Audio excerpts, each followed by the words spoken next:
Hello, I've just been for my first pool swim in over 2.5 years, so since before the COVID pandemic.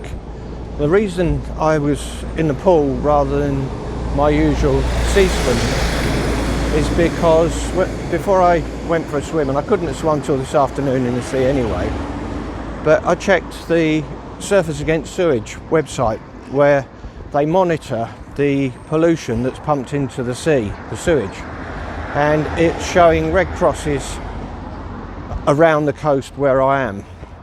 And interestingly, there was a report on at the BBC yesterday saying that there are something like 500 times the amount of sewage being pumped into the sea compared to where it was 3 years ago, pre-Brexit. And my view is that one of the reasons for this is because the companies that do it, the water companies, are actually owned by EU municipal companies, and now that they're not bound by the EU restrictions, they have no liability to comply with the legislation. Therefore, it means that they can pump all that sewage into our waters, reap the benefits of the profits, which they then plough back into their own operations in their own countries. So I'm not trying to stir up anti-Brexit or Brexit antagonism. All I'm just trying to make a point is that because of Brexit, we now have no legislation to stop these foreign companies breaching their own laws in our country.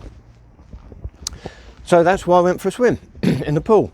It was interesting because obviously with swimming in a pool, there are no currents, there's no waves, there's nothing like that. And I found it actually quite hard work because I'm used to combating all of those things, and it's part of the swim. But it did mean that I could concentrate on my technique and my pace to a certain extent, which was slower than I expected. But now I know what I can work on. So fairly positive. I'll be going again, either there or I might see if I can join a local pool in one of the schools that we've got here, and then I'll see how I get on. So that's the reason for my going for a swim. You have a great day, and we'll speak soon.